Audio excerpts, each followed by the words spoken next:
Okay, so hi Denise. Hello, Davina. Hi.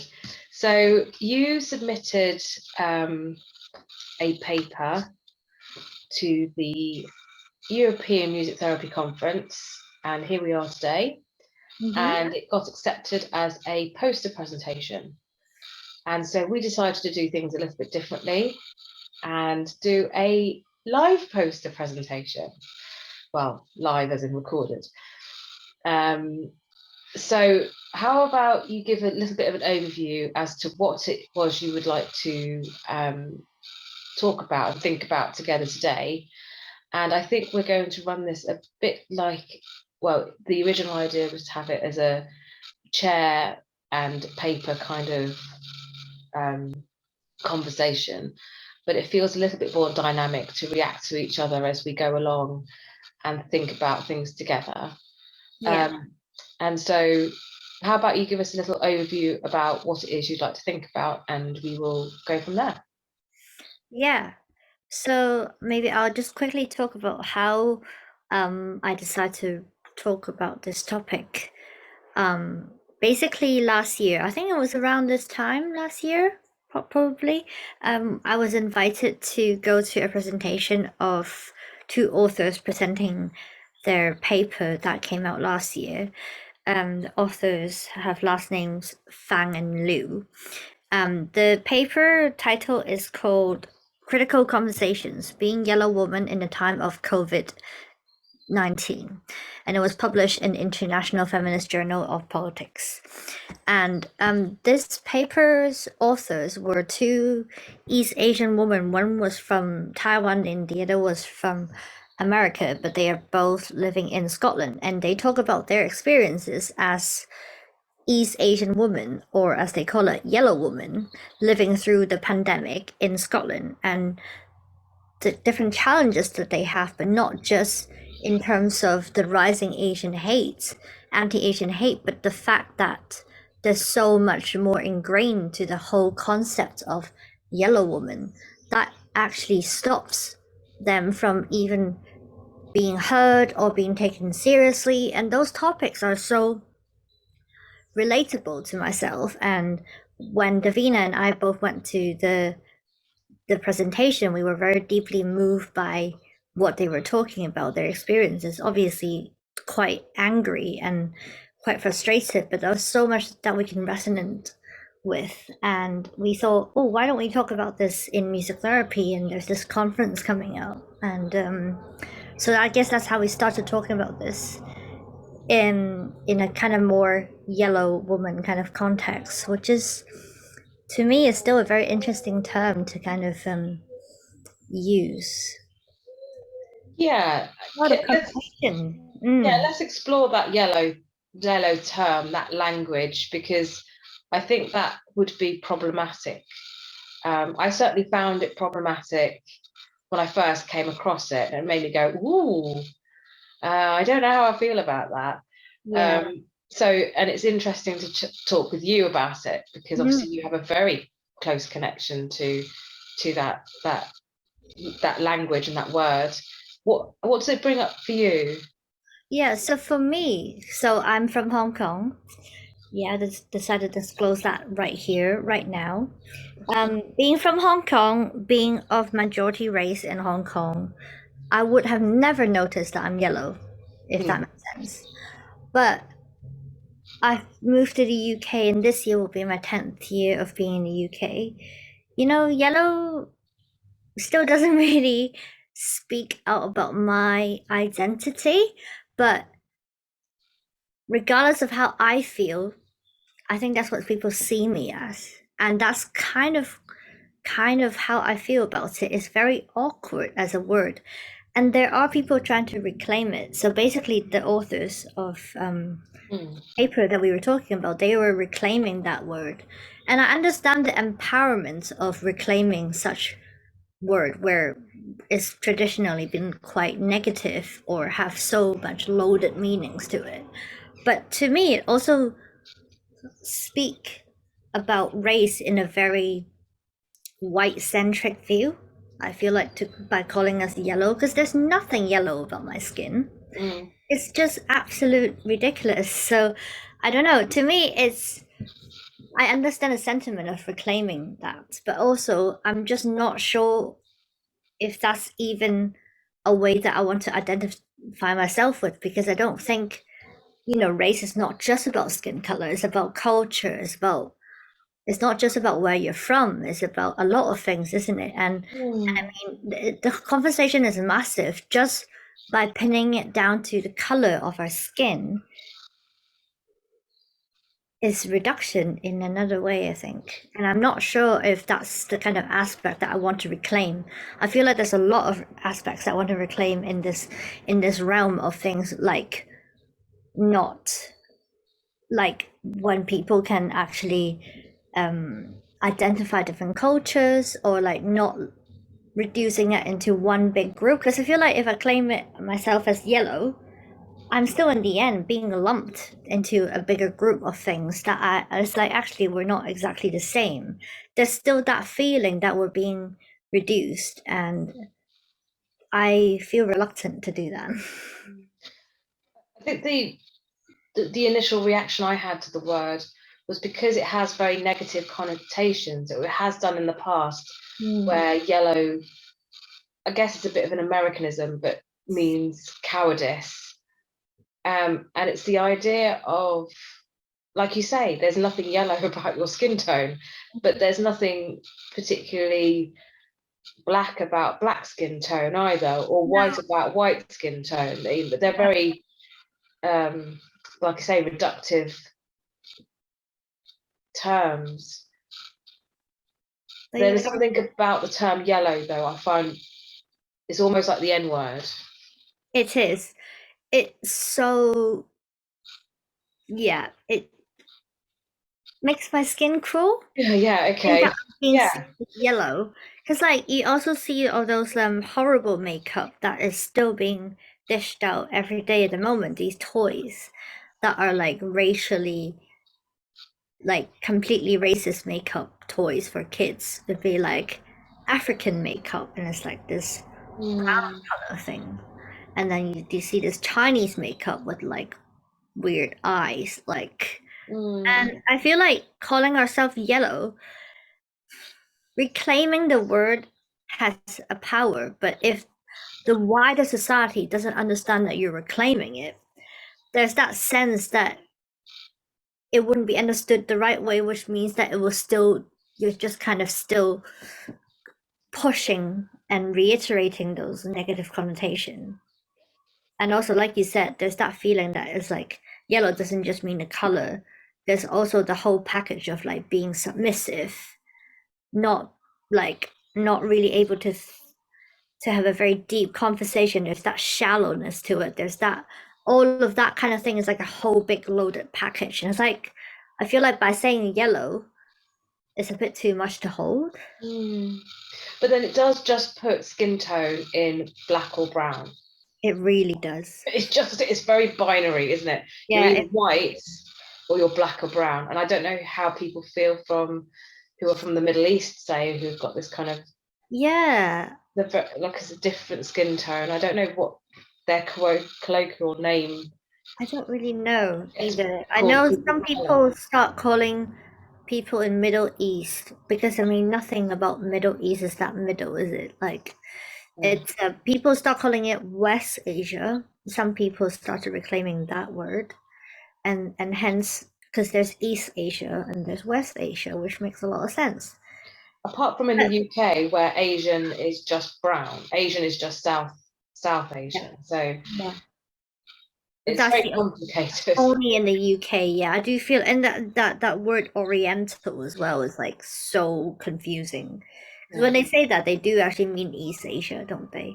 Yes. But it's like such a dated term as well. So all these words that kind of mean something, but also actually they're not really being clear, and they're just being quite racist. Mm. and to call yourself yellow, I do think that like yellow is a lovely color, but when it comes to a skin tone, it's just so sickly wrong, isn't it? Exactly. It's an ill color, isn't it? Like Jaundice. jaundice, yeah, exactly. So Mm. it's like it's such a sick meaning to it. Mm. Nothing about it is like, to me, it's really hard to accept. And Mm. as much as I want to reclaim it, I just don't feel that it's, unless everyone talk about it in that sense, which we know is not going to happen. But maybe it happens like this. Maybe it happens that people start having conversations and introduce the term yellow, and then someone goes, "Ooh," and then you start to have that conversation, and Yeah, they start to use it. Maybe it is how this is how maybe, it yeah, starts. maybe, yeah. We need It just to, depends if you want that for yourself or not. I It's guess I'll be more comfortable when people around me start using it in a more casual way. mm. But because I don't have anyone around me who would use that in a casual way, it just feels very uh inappropriate. I did write it in an article in a quite a casual way. Mm, I ended an article with black, brown, or yellow, mm, and didn't explain it, and I didn't frame it, and I didn't reference it. I just used it, and so we'll see what comes back from it. But it's kind what's of it still feels a little bit wrong. I Does can't feel a little really. bit wrong. It does feel a little bit wrong. But when you put it like that though, when you put it like that and then you kind of just talking about race in that color sense, then it's kind of okay. But there's so much nuance to the color Hmm, of race anyway, right? Colorism is such a big thing. And sure. like Southeast Asian, a lot of them would be considered brown, I suppose, but in terms of the Asian context, Hmm. that's colorism as well. So Oh, that massive. yellow to brown thing, that gradient, I mean, I don't understand that. So it just color itself to only use color to talk about race is reduction, right? Sure. I mean, let's explore that a little bit because I don't really know how many white people know what colorism actually is. No. And they may have an understanding of the term in the same way they understand like what black or brown means. Yeah. But my experience of colorism is stuff like having Fair and Lovely in the shops, which is basically a bleaching agent for your skin to make you whiter. Mm-hmm. But it goes obviously much deeper than that. So you've got, if you switch on Bollywood, if you go into YouTube and type in a Bollywood, just type in any Bollywood Mm. video and watch it, and it's Spot the White Person. There Yeah. are so many white dancers in that, which changed the shade of brown to a Mm. different level. Where actually, when they're showing that in India, when people aren't that color, they're not that pale, No. they start to aspire to being paler than they are. So there is Yeah. aspirations to be white. And that's where it comes from, this aspiration to be, have status, power, control, which equates to white. Yeah. So we've got this scale then. So the lowest of the low, very dark, because they're the ones that don't get married quickly. They're the ones that don't have an education because they're not worth it. No. They're the ones that are on the lowest end of the scale. So you have this kind of, as you go up the power um, spectrum, you get paler and paler, Yeah. which is just It's like, beyond. yeah, it's beyond believable. But the thing is, that is the power of colonialism in history and how Yeah, actually colonized places, it's very difficult to get out of that yeah, colonized mindset, yeah, because if your educational system and your beauty standard yeah, and wealth standard capitalism is all based on that, actually, even if people have been relieved from colonialism, the mindset is still there. oh, And colorism in Hong Kong is really big as well. Like so how does it play out in Hong Kong?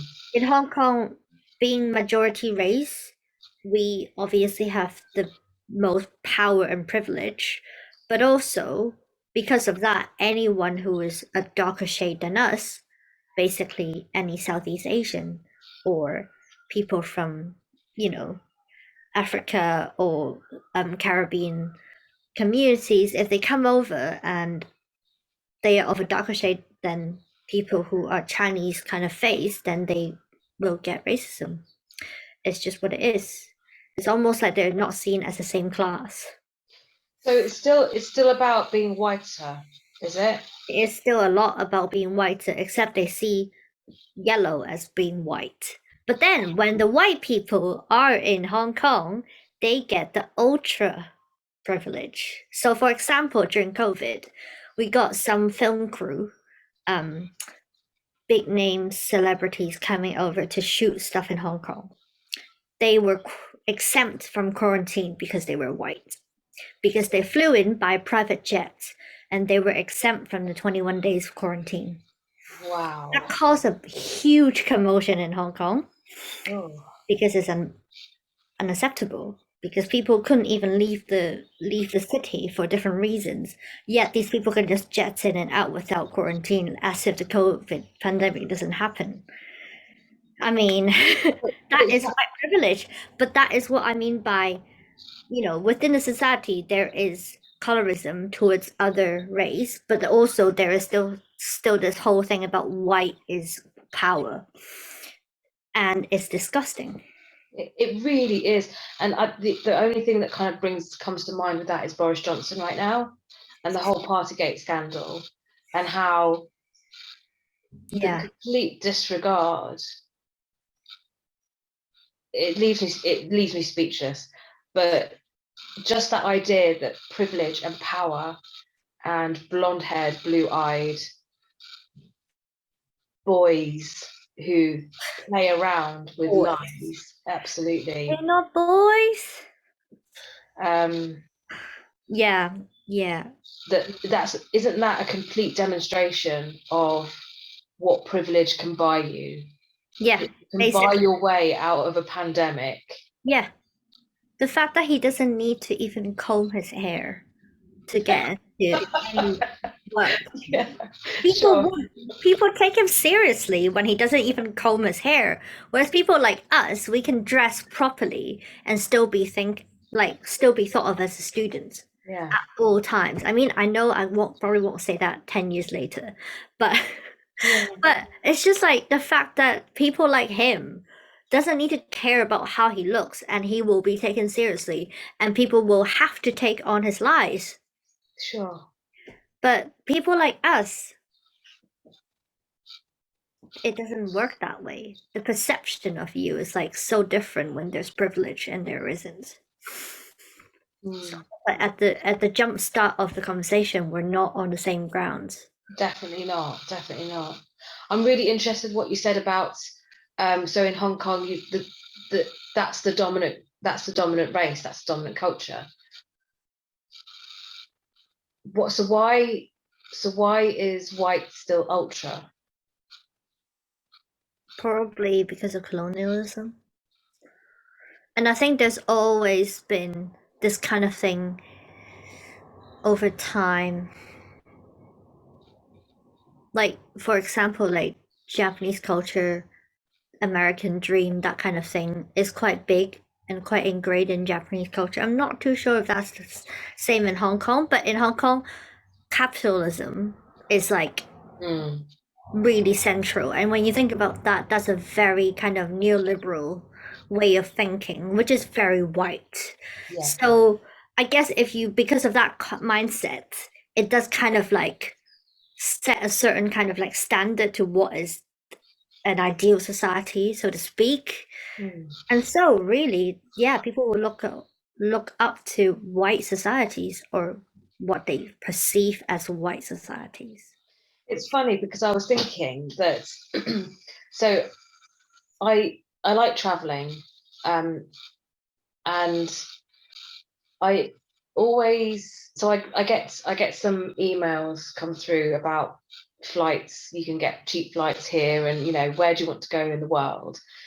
And actually the question that I always ask myself is not necessarily how much it costs or where would I stay or what the best hotels are, or do I need a guide for the language, is am I going to be able to walk off that plane and be safe Yeah. because of my colour?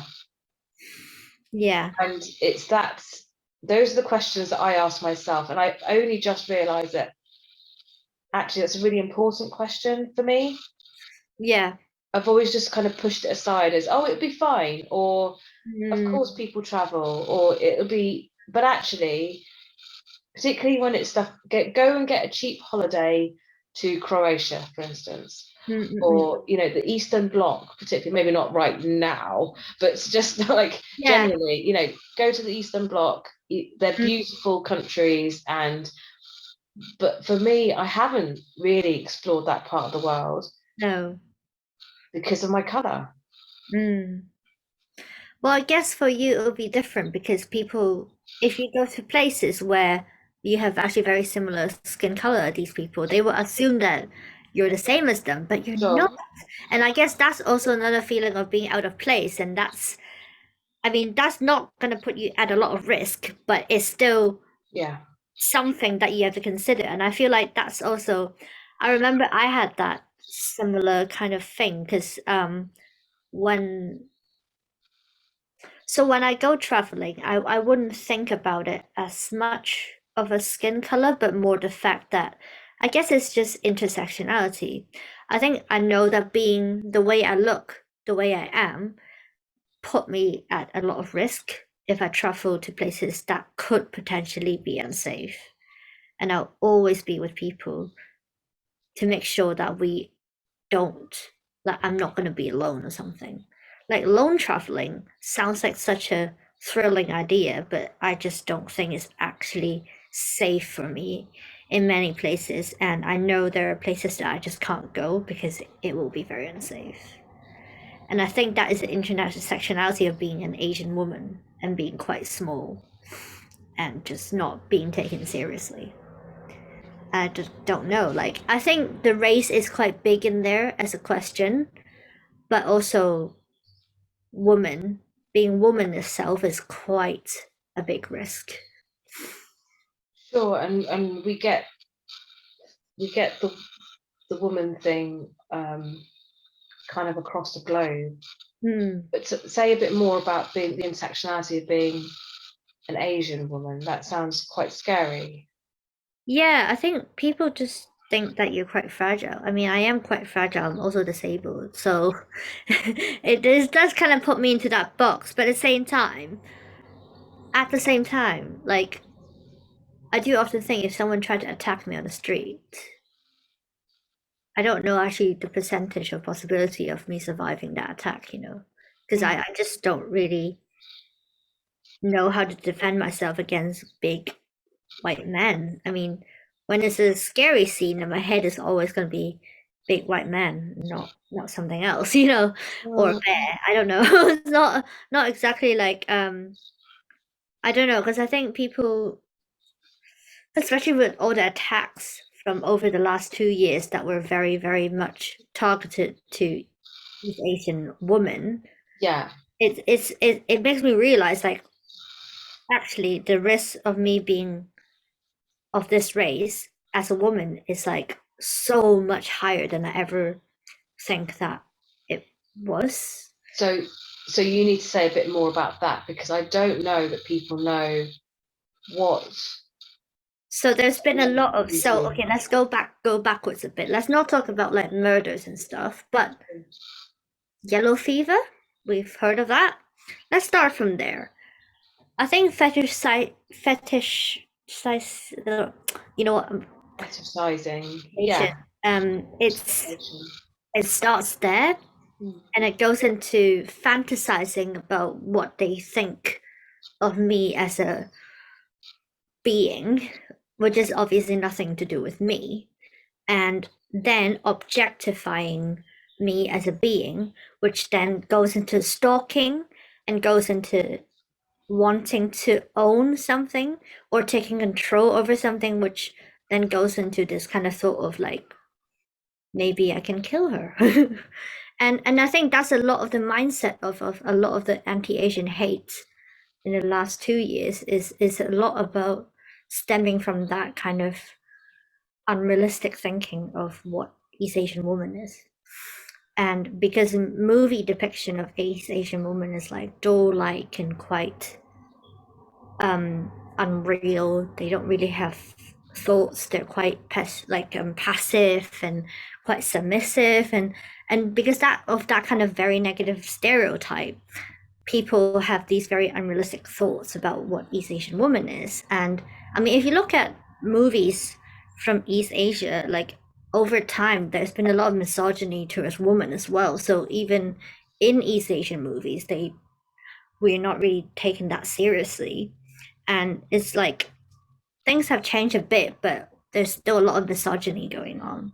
So I think in a way the depiction of East Asian women has been quite bad over time, and the stereotype will kind of feel all these imageries plus anti-Asian hate in general just feels like in combination it becomes very unsafe when people have all these thoughts about you and you just don't know what kind of thoughts they could be having. I mean, whenever I was on dating apps many years ago, the amount of unsolicited yellow fever messages that I got was like absolutely appalling, really. And I don't even have to really show my face to do that. It was very uninvited and very disgusting. And like people will get into kind of like sexual details immediately, thinking like that's what I'm for. I'm a person, I want to date people. It's not just about whether my vagina is tight or not. You know? They get straight into that. It's like, is that even an acceptable way of talking to people? You know? And to think that people would talk to me like that. I mean, dating apps are appalling, but Yeah, sure. but there's that aspect of like racial curiosity again. It's Yeah, that aspect that they just couldn't see me as anything else but that kind of yeah. ballooned perception of an East Asian woman or yellow woman, which is why it's particularly it feels really scary, like to think that that's what people think of me when they see me. Mm. And if people don't talk about it, it's even scarier because it's probably like a whole imagery of something. Whereas if Mm. actually, sometimes like direct racism is a bit easier because I feel like, well, you already said what you want to say. Mm. Go away. Like it's bad, but go away, you know? But if you don't say it and you just look at me and be like, it's really creepy for me. And that's the kind of thing that I would worry about when I'm alone. Like when I walk on the street and think, what are these people thinking of me? And it's like I don't want to walk on the street to keep thinking that people are gonna think of me in a certain way, but inevitably I know that that's in a lot of people's thoughts, and I don't know, it's not safe, isn't it? Yeah, and I would say that dating apps in general are misogynistic. So Yeah. it brings out this element that's Hmm. kind of meat market kind of element out, Yeah, it which does. but that tinged with the racism or the stereotypical nature of like you say these imageries that are built up over time. I don't think people really thought about it No. particularly too much. And actually, it's funny because I watch a fair bit of stand-up comedy on Netflix, and there are a few comedians, East Asian comedians, who are very, very funny, but say we are the people that get left behind. We're not represented in movies. We're not the hero. We're not, the person that's centralized. We're always the stereotypical Chinese Like restaurant owner, yeah, or like or a smart kid, like with smart glasses. kid, yeah, the mobster, or the, Yeah. Or like that quiet girl in the corner, kind of yeah. like it's Though Quentin Tarantino managed to turn that on its head a little bit in Kill Bill. In yeah. I mean, I think I see Kill Bill as a double sword. Double yeah, sword absolutely. because in the end of the day, it's still a white woman being a hero. Absolutely. Yeah. I do like Lucy Liu. She was really cool, but I do think, yeah. But it is Maybe. quite fetishistic as well. Again, it's this small Asian woman who is kick-ass hot, and Yeah, she's like, she just, yeah, and it is all that kind of, there's lots of sexual yeah, connotations to that, yeah. I mean, the whole thing is like you're either really sassy and very cool, Yeah, very sexy, or you're like a useless doll. And yeah. it's like there's no in between. Why can't we see their struggles? Why can't we see them as human? But even in just, There's no middle ground at all, right? Like, yeah. And I don't watch a lot of soap, so I don't know what's going on I don't either. representational wise there, but you can always get, generally you can always get the token black person, and more often now you get the token brown person Yeah. generally, but the token Asian person, like Eastern No. Asian, But like, if you get a token person, it's still not the same as sure. representation. No, So, I know, I mean, yes. none of that is still contributing to, I mean, they are all contributing to racism, isn't it? Like, it's still, in the end of the day, still fueling it. And the fact that, like, there was like was it like an old series from BBC about like maybe in the 80s that was like really racist, and this author also published like some kids book or something, but it's been like re-shown recently, but they cut out some of the racist content but not all of it, and got some backlash. And it's like, I don't know, like I feel like people need to reassess what was on the TV. Like it might have been bad in the 80s, it's still bad now, but you need to Mhm. reassess. I don't know, do you know what that was? Because that'd I can be, find out. I can find out. We're recording that. I oh can gosh. find out. But yes, it's,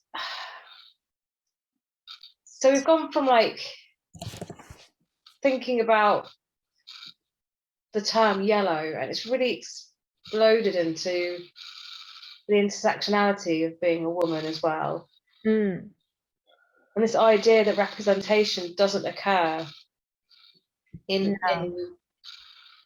as much as we think that we've got it right, or we're getting it right Yeah. now. Actually, my perceptions of an East Asian woman or even a man is that they're very much sidelined. Yeah. Um, and you've mentioned a couple of times about COVID in the last couple of years, how it's Yeah. increased. So what did COVID do in terms of, obviously the pandemic was a pandemic, but what did COVID do for you in terms of how people perceive you? So I've always received, it's not in receive, it's an interact or engaged or part of the whole thing of mainly on the receiving end of racism on the street. Regardless of time or what I'm wearing or where I am. And it could be like as simple as a someone walking past the street saying something random at me, or it could be someone driving past saying something disgusting at me, or it could be almost escalating into a fight and need to be stopped by guards, or it could be someone assuming I'm not old enough to take a train on my own kind of thing. And you just kind of think I thought I would be like able to deal with that by now. But when COVID hit and I was kind of more confined at home, and then the anti-Asian hate started coming up as a conversation because of Black Lives Matter, and and obviously a lot of people were receiving hate because of the pandemic. But to me, they were not new things. The pandemic only just uncovered people's permission to do that. And I think maybe some people weren't happy to talk about it before they started talking about it. But the thing is, because I was also at home, so I kind of actually lost a bit of my reactions to how to deal with these racial attacks. And when I went out again, it just felt really scary because I kind of lost my way of dealing with it. And I also kind of lost my way to interact with people anyway, a little bit, because I'm quite introvert. And it just kind of like became a bit difficult again. And somehow, just by wearing a mask and being outside, there was that sense in the pandemic, especially in the first year of the pandemic, it felt like I am one of the faces of the virus. And that is a really scary feeling to feel that. In terms of actual like racial attack from other people, it was only like in the first month of the first lockdown in the UK, I was just like 2 minutes down the street from my flat and walking across the crossing. And these guys just went on a car, slowed down next to me, got the window down and shout Corona, Corona at me with their hands waving like that. And then they drove past. Oh, gosh. That's one incident that I received in the pandemic. And to be honest, that's not the worst incident I've ever had in my life. Like I said, I've had worse before. But I was still like, like, I took it not too badly. But it was like from there onwards that I realized, actually, this is what people only see me as now. It's the virus. And it's really scary because it's like, but I've been here. And what do you mean by I'm the face of the virus? I'm one of the faces, but they just keep seeing all these East Asian faces as, or just Asian, not just East Asian, just Asian faces as faces of the virus. It's like, but it's not a pandemic if people didn't travel around the world. So what do you mean? Like, regardless of where it's from, none of that makes sense. So it's all very upsetting. And then later on, like anti-Asian hate became even more like aggressive because when things started opening up and I had to go into the center to do things, there was just a lot more like uninvited surveillance, is what I call them. People scan me up and down. Because of my eczema, I was also wearing gloves, so people just looked at me as if I am not from this planet. And they just kind of like stare at me all the time. And maybe because I'm in the South, people didn't say a lot. I don't know. I don't know what about it, but if they don't say anything, it's worse. I'm scared of it even more. Because if they say the things that they've got on their head, in their head right now, at least I feel like it's gotten out, you know. But they just stare at me and just kind of look at me like that disapprovingly. I'm just like, well, what do you want from me? How can I help you? Like, are you gonna say something? If you're not gonna say something, are you gonna be like looking at me this weird the whole time while I'm waiting for my bus? Like, thank goodness the bus is here. But it's just like these situations where I mean that is just microaggression. Because they're not saying a thing. So can I just pin it down to is it my race? Is it my age? Is it my gender? Like what is it that you're staring at here?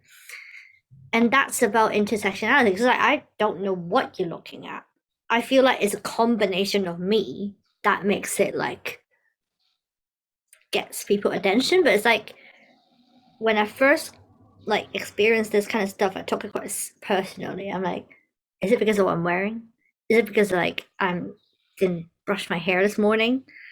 Um, brush my hair, and it's like you know. But then it's of course it's not about what I am. It's just about what they think of who I am, their perception of me, which has nothing to do with me as a person. They don't actually see me as a person, and that's what I realized. And that's really scary that they don't see you as a person, that they see you as what they project onto you. And then you become objectified, and that's where the risk is, isn't it? Because Yeah.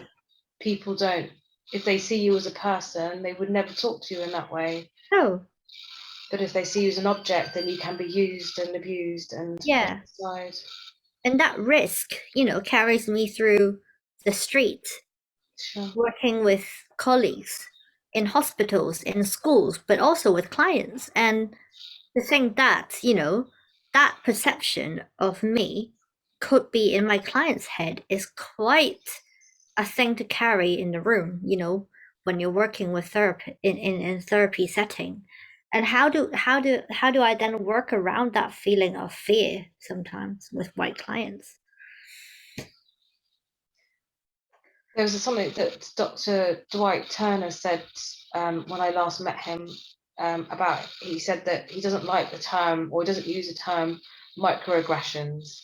And I did ask him about that. So what do you use instead? And he said he hasn't come up with a term yet, but the idea that it's micro is the bit that he's got a problem with. And Yeah. actually, when you talked just now, that's what came to my mind, is Yeah, it's not that micro. doesn't sound like micro to me. It's only called micro because it's not verbalized. It's only called micro because they haven't taken on actual like evidence of action, where you can like write down, okay, they did this because they wanted to comment on this certain thing, because you can't pin it down to one thing. But it's not It's just a micro. moment, It's isn't just it? it's just aggression in the end of the day, isn't it? Yeah, yeah, it is just aggression. It happens in a moment. It happens in a second. It happens in a glance. It happens and it will be denied immediately. Yeah, It will be denied immediately. yeah. But So what it do you mean? sounds so painful, Denise. It does sound Yeah, really painful. yeah. I want to raise a funny thing, because when I wear a mask, I find that the age aspects of things somehow got covered up a bit. And it's really interesting how I don't get ID'd anymore when I get alcohol in the shop for cooking wine. I used to always get ID'd even for cooking wine. And but nowadays, maybe just the people recognize me because I'm one of the few people in the neighborhood still wearing a mask and still wearing the gloves. Maybe they just recognize me, or maybe people couldn't tell how old I am as much with the mask on. But then when I have Zoom sessions with clients, that thing is like it was just like it's just a low disguise. The mask is just a temporary relief of ageism, I find, and that's interesting. Because the same old kind of expectation of me as a student or just as a support just comes right on when I take my mask off. Funny that mask is supposed to be my protection from the virus, but also becomes a protection from ageism. Not what I expected from a mask. That's so interesting. And actually, I think you need to explain a little bit about your experience of ageism, because so you've explained to me before, but that people perceive you as a child. Yeah, so like when I was like 26, which is a few years ago, 26, obviously I can take a bus and a train and a flight, whatever I can on my own. But I was at a coach station, and the lady there just asked me how old I am, because on National Express coaches you're not allowed to go on it on your own if you're under 16 years old. So she was just making double sure that I am definitely not under 16. I was 26, so I'm 10 years older than that. Um, yeah, it was bizarre. I just told her I just told her, maybe, like, what do you mean? Like, I'm not a child, like, yeah. So to think that I could get ID'd, like, she wanted to see my ID because she wanted me to prove that I'm not 16. Like, it was just, it's this the audacity to ask someone for their age at any point is really weird. But also the fact that they just assume that I would be a child. And I guess most people would listen to that and go, "Oh, isn't it lovely to be young?" That's clearly not your experience. So No, because it's condescending, it's belittling, and it means that people don't take me for. I mean, I don't think age should show that people have experience, but I do also think that because people think of me as a child, they do think that I am incapable of doing things, or like I am fresh, I am not on the same par as you, or I am not qualified enough to do something, or I'm always going to be a bit, weird and inexperienced because I am a child. I am a teenage, and I don't know, like I could be causing trouble. I don't know what they project on me, but I feel like there's just a lot of like projection, Mm. and and it doesn't. It means that people might not take me seriously for what I do when I'm being my full self here. I'm only being myself. I'm not trying to be someone else. And if I'm not experienced, it's probably because I am a relatively newly qualified music therapist. It's not because I look like I'm 16 years old. Like that's got nothing to do with this. No. And that's where the problems come in therapy space, isn't it? If your clients are perceiving you, have all these perceptions of Mm. you, so we get into self-disclosure, Mm-hmm. involuntary self-disclosure. Mm-hmm. When you walk into that room, there are already things you've disclosed about yourself because of the way that you look or the way that I look. Or the way that they think we look. Absolutely. So what they may assume from you is that Yeah. you're not from this country. Yeah. They make the same assumption about me, and Yeah. that will get my back up. Yeah. At least like I can still say, well, I wasn't actually born here, and I only came here after I'm an adult. So to me, it's always going to be a dual identity thing. I am from Hong Kong, but I am also from here now because I've been here for long enough. So I feel like I can still say I'm from Hong Kong. Of course I can. But But I have that same question leveled at me as I'm from bloody London, thank you very much. And it's not enough. It's not enough. London isn't an answer, apparently. no, it's not enough. But even if I say I'm from Hong Kong, it's still not quite enough because they would be like, well, why are you here? Right. Go back to where you came from, okay? Oh, like here, like oh, but you don't sound like you're from home. People can't tell from my accent as well, so I don't sound like I'm from here, but I don't sound like I'm from anywhere. People have problem with pinning down my accent, so yeah, that doesn't help, does it? So it's like you said, like the moment I go into a therapy room with people, with clients, with colleagues that I might not have worked with before, and yeah, the kind of loaded expectation or perception of me is just so huge. It's like, are you hmm. It's a question that our white counterparts don't ever have leveled at them. But I'm just wondering whether they should. Like, is that element of, because just to be white, it doesn't matter if you're from Shrewsbury or you're from Lincoln or wherever, No. your brought in experience is very different, you know. Yeah. There's something about self-disclosure and self-identification Mhm. that actually levels out the playing field a little bit. Yeah. And that's, I don't know, I haven't really formulated that thought, but No.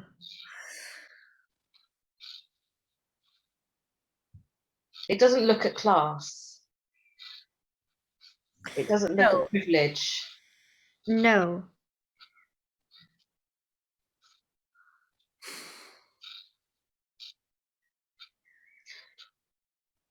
So what self-identification, do you do any self-identification or disclosure when you're with a client? I Or think go on. I think this is what I had problem with. So I worked with some I worked with an organization and I was covering for them. And in the pre session briefing, I was told about, the members and their kind of personality, what kind of things they were doing in the session, how they got on with the session and with other members of the group. I assumed they were white because it wasn't spoken of, right? Sure. Turns out one of them was not white.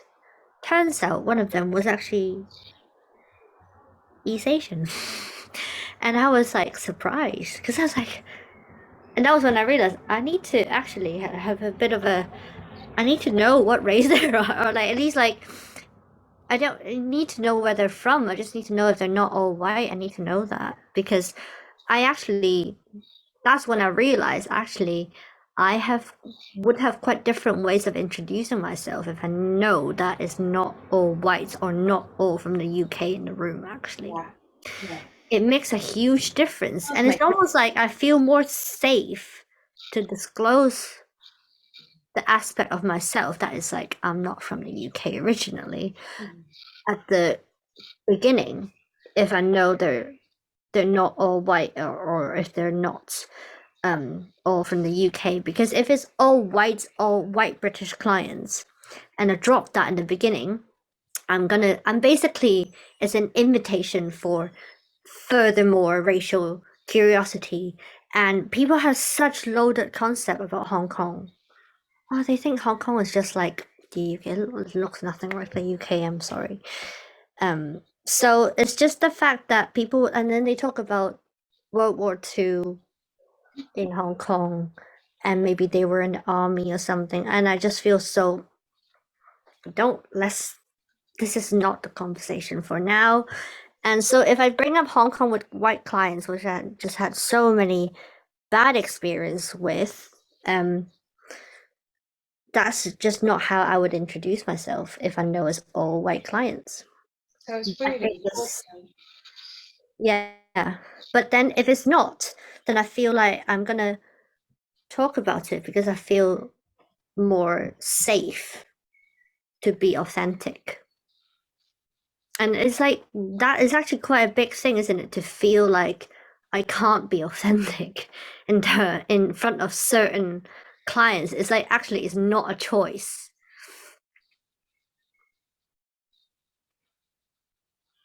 Yeah. Because I mean the whole thing, the session is for my clients. It's not for me, and I don't want to draw attention on me by not saying it. I'm not drawing attention, but also I know that it will come with uninvited curiosity. But if I say in the first place, it's almost like I'm inviting those uninvited curiosity anyway, because that is the thing that they have in their heads to start with. No matter what I say, they will have those curiosity, but it's about how I'm not letting them feel like they have permission to just ask directly. Because I feel like the session is not for me. So I don't want them to ask me directly about things. Does that get solved with boundary setting at the beginning and saying, right, so, or self-identification with the boundary setting? Does that get resolved? Or, I mean, what doesn't get resolved is the continued assumptions being made and the stereotypes and the portrayals and all of that stuff that continues all the way through. Yeah. For me, it's only when a topic comes up and I think that is related, then I will disclose. And that's where I feel comfortable with white clients. And I will disclose when I think is appropriate, when it's related to the topic that we're talking about. And so I think that's helpful for a conversation. And that's the whole thing about me wanting to have a choice about this. Because I feel like you say, those imageries and their perception of me is ongoing. I can't stop that. But if I offload that where I'm from, I feel like that just gives them too much permission. And it will also change the course of the therapy. And that's not what I want. But then I am suppressing myself to some extent. Do you feel that you got any of this preamble or thinking at training? During training. I mean, I don't remember how I introduced myself when I met my cohort for the first time, but I was the only non-white in my course. So it's that feeling, that I don't need to say where I'm from, but it will be asked. And obviously, because we are going to be, course mate colleagues, and I'm not their client, they're not my client. I have no problem with kind of saying it in the beginning, but also I'm quite aware what that means to say it. And I do introduce myself that way. And I will introduce myself first about that I'm from Hong Kong, because it's easy to say that I'm from there before they start asking, oh, but where are you from? Which is just a really disgustingly loaded question. So Loaded questions here. I think it's all the other stuff that comes with those questions are not necessarily talked about, certainly not talked about, but No. we don't think about when we go into that therapy space. And I'm going to suggest that our white counterparts has never had to think about those things. No. So they go into their session assuming that they belong. Yeah. And actually they don't have to do any work. No. So that But for place. us, it's like even if we want to belong, even if we don't say anything, we know that that feeling of not belonging is already there the moment you're in that room, just by being not white. And then you're in that space with a client of color. So, and that will depend on what color and which background. Yeah. But a brown client coming into my space, there are certain things that I don't have to say that a white person should. Yeah. And that doesn't get said either. That doesn't get No. said. No. No. No, that doesn't sit. That doesn't get talked about. It's almost like you can't just pretend that race doesn't exist in this room if you're white working with a client of color. You really can't just not talk about it and focus on the client. Like that's just you're not focusing on the client when you don't talk about that. So yeah, from now on I've always asked people, like people that I work with, are the clients white? It's just it's now become a habit for me because that means I know what to do. And And it's a different setup if they're not. yeah, completely It different. is. And definitely get a sense of that when I'm reading now. So when I read some articles, and if it's about race or equality, I want to know the ethnicity of the author, because it Yes, really changes the whole perspective of the completely. paper. They're Yeah, talking about this stuff from a position of experience, or certainly a position of oppression, perhaps. yeah. And when I read Susan Hadley's book, so Experiencing Race as a Therapist, Oh, each chapter the first thing they do is self-identify, yeah. and the ones that don't, you spend the entire chapter going, are you I'm trying to White. work it out. Are you what you Yeah, work it out? Are they white? Are they black? I think one of the chapters, they don't self-identify at the beginning. They yeah, simply identify as Japanese. yeah, And I was like, that's fine. So I'm going to assume that you look like a typical Japanese person, yeah, but you could be Japanese and black. yeah. There's an assumption there of this dominant culture being the The race. Yeah, yeah. that's the whole thing about dominant culture being so weird. And it was really interesting because when I was working on my website to promote myself, and I asked my aunt in Hong Kong to help because I was making my website bilingual, and I wrote this bit about like perspective as an East Asian woman in the UK.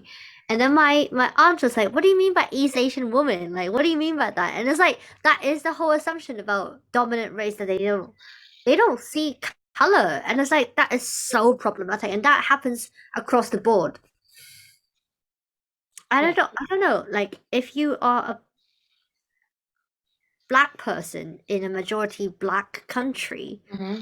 you also feel that way too about dominant race? Or Look, is there still a lot of like things to be said? it's interesting. So when I go to Mauritius, until I open my mouth, I am Russian.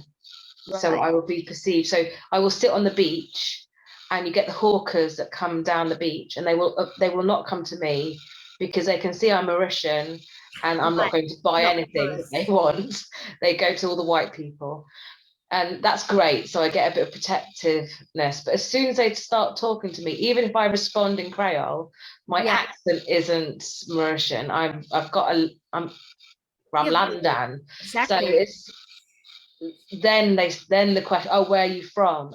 Yeah. And that's, so I get it from both sides, but Mm, I get a bit of that privilege afforded to me because I'm from London and I mm, speak English the way that I speak. So yeah. that's my only experience of having white privilege is having that colonial, Yeah. you know, they still put white is definitely up there on the top, you know. Yeah. It used to be a Dutch colony, and then it was French colonized, and then it was British, and then it got its independence. Yeah. Or it might have passed between the three, because Mauritius is on the spice trail, it's on the sugar trail, it's the sugarcane island. Yeah. Um, and so it's very colonized, it's very entrenched in Western culture. You walk down the street and Liverpool is graffitied all over the um, over the walls. The Yeah. Liverpool FC, Everton, Manchester Right. City, like all the big football teams. The Premier Right. League is massive out there, Yeah. and so you've got this kind of weird thing that any association with England Mm, is put on a pedestal a little bit. You know, you were afforded a privilege of yeah. intelligence, or but then you do get financially, you get done. So the price that I get is not the Mauritian price, unless I thought, if I go into the market and I speak Creole and I start haggling with them Yeah. and I give them a bit of a smile, a nod, and a wink, I'm normally okay. Yeah. But that's, you know, if you're from England, you can afford it. Yeah. Yeah. So you don't belong in either camp. No. And I was increasingly feeling that way. I think in my second year, because so when I first moved to UK, I was doing my first degree, the bachelor degree, and in my second year, when I went home for summer, that was when I started feeling, oh, out of place at home now. Mm. And at that time, home was only Hong Kong. UK was not quite home yet. And it was only in my second year that I already start feeling this. So you can imagine how uncomfortable and awkward it is nowadays when I go home because home is so abstract as a concept. Mm. People that I'm with, but also home, as we know, consistently change and if the physical side of home doesn't look the same anymore, and also your identity have changed, then when I go home, it's very easy to feel out of place. Like I think when I'm, especially if I go back with my white partner, that makes me feel even more weird. And of course, when I'm speaking to him, we're speaking English, then people just assume maybe I'm not from here, or maybe I was from here but not from here, kind of thing. I mean, there's a lot of assumptions, and also like my Cantonese, it's not rusty because I speak to my family a lot, but I don't use the same kind of slang because I'm not there. So Yeah. like slangs and casual language evolve so quickly, so I just don't speak like people in my generation there. I talk a bit like when I was still 18, which is when I first came. So my language have not developed into like the kind of, well, the language that I use like when I'm speaking English. So yeah, like that kind of thing. I think people catch on to that quite easily when I talk in Hong Kong. And although I don't have an accent at all, I still sound like everyone else in Hong Kong. I don't really sound like everyone else. And it's quite easy that people know that I'm not from Hong Kong actually. And some people actually kind of approach me in English or in Mandarin, but more in English usually. Sometimes even in Japanese, they just don't know where I'm from. It's quite funny, is because like my mum is super Hong Kong looking and my family is super Hong Kong. There's like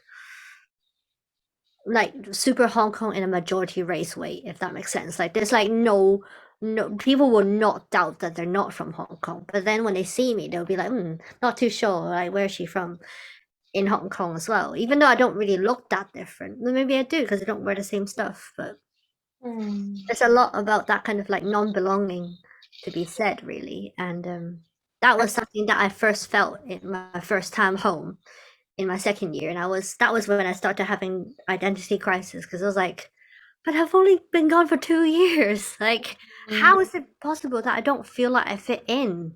Like, I couldn't believe it, and I was so upset. That summer was so upsetting. Mm. And that idea of not having a place to belong is the Mm. bit that really is really painful. Mm.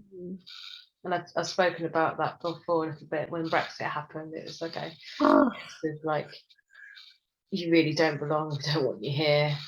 Go no. back to your own country. Hold on, your country's here. Stop, don't care. You don't belong here.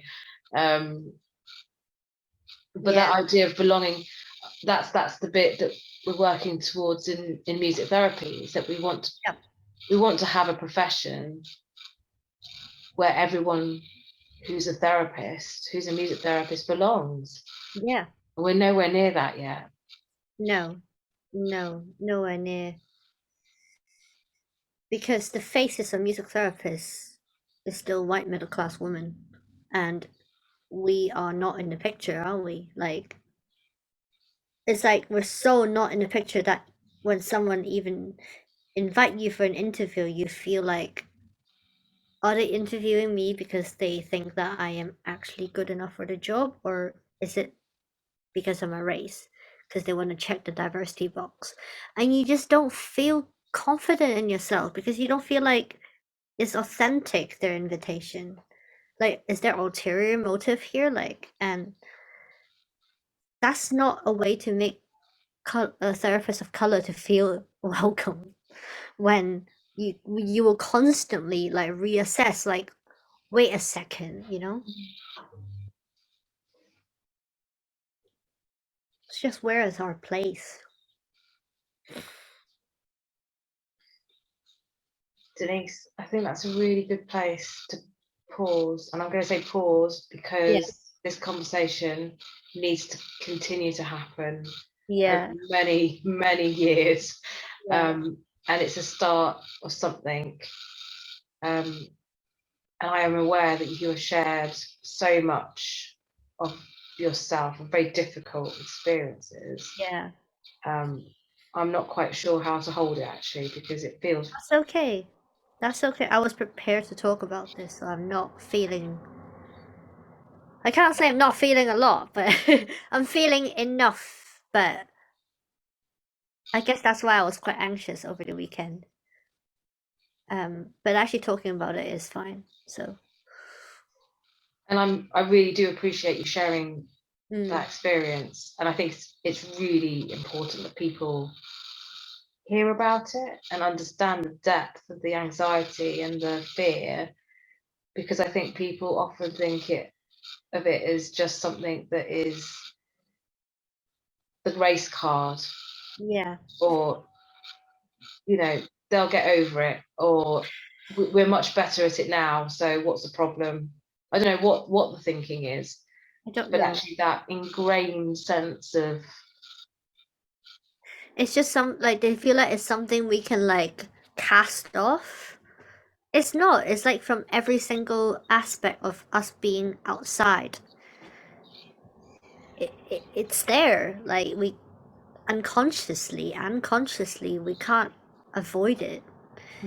And I think that's the kind of problem, really. I mean, it's not just a problem, it's just a systematic thing. It's like so big. well, and it's almost impossible to see, let alone get hold of and shape just yet. But perhaps we can work together in the future to change at least music therapy for the better. Yeah, I do hope we can start from the training section on, and then we can hopefully get. Yeah, needs to start somewhere. This just feels so big to hold, to change, to want to change things. And I don't want other therapists to have the same experience as me. It's just not fair, is it? Like, we can talk about it like this, but you just definitely don't want the future generations of therapists in No. training ever to feel this way. But of course, Well, they've already experienced it before they even come to the course. I know they have. sure. But it's just like, how do we, as a profession, yeah, we need to do something to stop this kind of thing from happening. And we need to stop putting it onto our clients. That's Yeah, it. yeah, yeah. Thank you. Thank you.